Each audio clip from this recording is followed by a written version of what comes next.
ये पाकिस्तान है जो सोच रहा है हिंदुस्तान से लड़ लेगा इन आम नागरिकों को ट्रेनिंग देकर। तो दूसरी तरफ देखिए आप, हाफिज को लेकर कैसे डरा हुआ ये पाकिस्तान।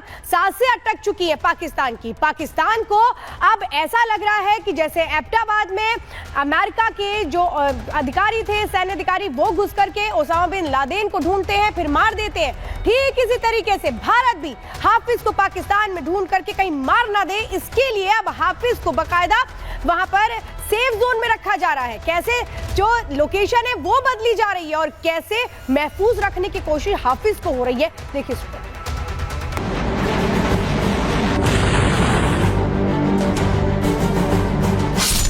अब इंतजार खत्म हुआ समझिए। टारगेट लॉक हो चुका है और अब बारी एक्शन की है। जिस आतंकी को पाकिस्तान ने अपना एसेट बनाया था और वही उसके लिए लायबिलिटी बन चुका है। पहलगाम में हमला होता है और ठीक 4 महीने पहले पाकिस्तान हाफिज सईद को लाहौर के मिलिट्री गैंग इलाके में शिफ्ट कर देता है। सवाल उठता है क्यों? जवाब साफ है। आईएसआई और पाक आर्मी को पता है कि भारत का रुख अब नरमी वाला नहीं है। वो समझ चुके हैं अगला टारगेट कौन है, इसीलिए हाफिज को बनाया गया है वीवीआईपी टेररिस्ट। एसएसजी के पूर्व कमांडो उसके सुरक्षा में तैनात है। उसका ड्राइवर खुद AK-47 चलाने में एक्सपर्ट है। यानी सिर्फ हाफिज नहीं, उसका पूरा सुरक्षा घेरा भी आर्मी ग्रेड है। भारत ने जब कड़ा रुख दिखाया तो पाकिस्तान बौखला गया। हाफिज के हर मूवमेंट पर अब पूरी तरह रोक लगा दी गई है। उसे सेफ हाउस से बाहर नहीं निकलने दिया जा रहा। ये डर किस बात का है पाकिस्तान? क्योंकि पाकिस्तान चाहता है हाफिज अब सिर्फ एक वांटेड नहीं है, वो भारत के लिए लाइव टारगेट है।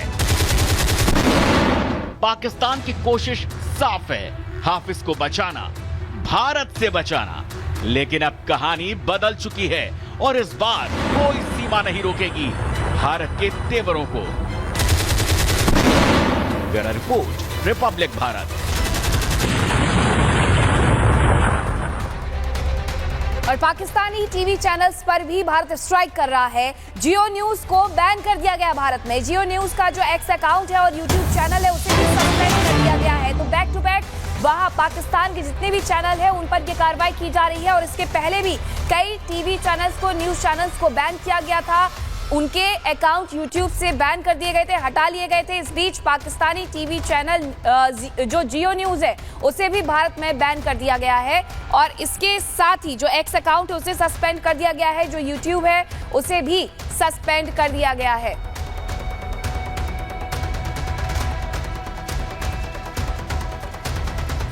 तो भारत के साथ तनाव के बीच पाकिस्तान में मौजूद आतंकियों की रातों की नींद उड़ी हुई है। भारत के खौफ की वजह से पाकिस्तान अपने पाले हुए आतंकियों की जान बचाने के लिए हर जुगत कर रहा है। रिपोर्ट आपको दिखाते हैं कि किस तरीके से पाकिस्तान में आतंकियों को सेफ जोन में रखा जा रहा है।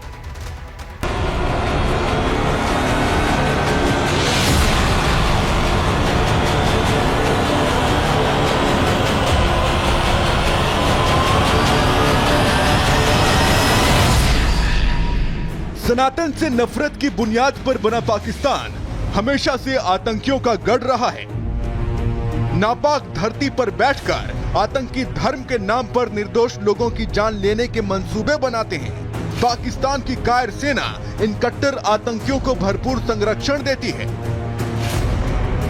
भारत के साथ हालिया तनाव के बाद अब पाकिस्तान की कायर सेना ऐसे आतंकियों को अपने बिल में छिपा रही है।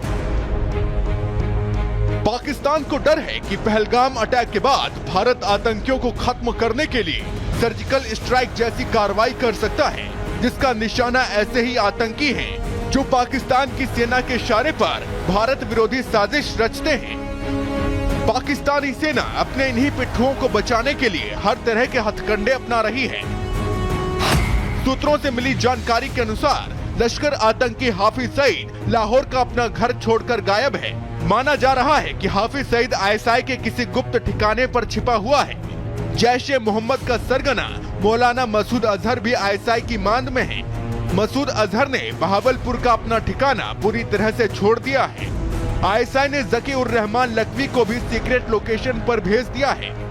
आतंकी तलहा सईद भी लाहौर छोड़कर किसी गुप्त ठिकाने पर चला गया है। दाऊद के भी कराची के क्लिफ्टन से दूसरी जगह शिफ्ट होने की खबर है। आपको बता दें कि पाकिस्तान में छिपे बैठे आतंकी पाकिस्तानी फौज की निगरानी में रहते हैं, लेकिन पिछले कुछ दिनों में भारत के इन दुश्मनों पर जानलेवा हमलों की बाढ़ सी आ गई है। अज्ञात बंदूकधारी इन आतंकियों की सरेआम हत्याएं कर रहे हैं, लेकिन आतंकियों के आका अपने गुर्गों की रक्षा नहीं कर पा रहे हैं। अब जबकि खुद भारत ने ऐसे आतंकियों के खिलाफ एक्शन लेने का ऐलान कर दिया है, तो आतंकी और उनके आकाओं में खौफ का माहौल पसरा हुआ है। भारत से दुश्मनी रखने वाले सभी बड़े आतंकी संगठनों का मुख्यालय पाकिस्तान में ही है। हाफिज सईद की अगुवाई वाला लश्कर तैयबा, मौलाना मसूद अजहर का जैश ए मोहम्मद, हिजबुल मुजाहिदीन, हरकत उल जिहाद इस्लामी, हरकत उल मुजाहिदीन जैसे सभी आतंकी संगठनों का कामकाज ट्रेनिंग पाकिस्तान से ही चलती है। पाकिस्तान में बैठे आतंकी ही नहीं, पाकिस्तानी फौज के अफसर भी भारत के संभावित एक्शन से डरे हुए हैं। दावा किया जा रहा है कि पाकिस्तान सेना के जनरलों में अपने परिवार को देश से बाहर भेजने की होड़ लगी हुई है। जब आतंकियों के आकाओं में फैले खौफ की वजह से आतंकी अपने अपने बिलों में छिपे हुए हैं। Bureau report, Republic Bharat. तो जम्मू कश्मीर के सांबा में इंटरनेशनल बॉर्डर पर जो मॉडल हमारे तैयार हैं, वहां जो बंकर्स हैं जो पहले से रखे तो गए थे लेकिन बहुत सालों से एक्टिव नहीं थे, उनको कैसे एक्टिवेट किया जा रहा है, एक रिपोर्ट दिखाते हैं। इस वक्त हम भारत पाकिस्तान अंतर्राष्ट्रीय सीमा के सांबा सेक्टर में मौजूद हैं और यहाँ लोगों ने अपने घरों में जो इंडिविजुअल बंकर सरकार की तरफ से बनाए गए थे उन्हें जो है वो पूरी तरह से तैयार कर लिया है। हालांकि अभी सिर्फ अंतर्राष्ट्रीय सीमा की बात की जाए तो सिर्फ एक सेक्टर यानी कि प्रगवाल में ही युद्ध विराम का उल्लंघन पाकिस्तान की तरफ से किया गया है, लेकिन यहाँ पर लोगों की तैयारी जो है वो पूरी कर ली गई है। हम इस गाँव के एक बंकर में मौजूद हैं जो कि एक मॉडल बंकर है, यानी कि सभी सहूलियत से जो है वो पूरियां यहाँ पर मौजूद हैं ताकि कोई भी व्यक्ति यहाँ से आराम से अपनी ज़िंदगी जो है वो गुजार सकता है। ये गांव के एक निवासी सुरेश जो हैं उनका बंकर है। इस वक्त आप यहाँ पर देखेंगे तो सुरेश की तरफ से यहाँ पे नीचे ही बेड लगाए गए हैं, कंबल यहाँ पर रखे गए हैं, एक चार्जिंग के लिए पोर्ट सा रखा गया है ताकि जब ये यहाँ पर रहें तो यहाँ पर ये अपना मोबाइल चार्ज कर सके। पंखे यहाँ पर लगाए गए हैं, लाइट्स यहाँ पर लगाई गई हैं। सुरेश से हम बात करते हैं। सुरेश, मुझे ये बताइए, जिस तरह से नियंत्रण रेखा पर लगातार युद्ध विराम उल्लंघन हो रहा है, इस बात का भी डर है कि यहाँ भी फायरिंग हो सकती है? हाँ, जैसे कि एलओसी पर भी 2-4 दिन से फायरिंग हो रही है, लेकिन जो सीमांत क्षेत्र ये आईबी बॉर्डर पड़ता है, लेकिन जहाँ भी माहौल थोड़ा डर का बना हुआ है। जो अभी गेहूं की कटाई चल रही थी, जल्दी से जल्दी हमने कटाई की तो जो भी हमारी फसल थी काट के हमने अंदर लगा ली, लेकिन अभी डर का माहौल है। पूरा परिवार हम जब शाम को रोटी राटी खा के तो हम इसी बंकर में रात को हम पूरा परिवार सोते हैं।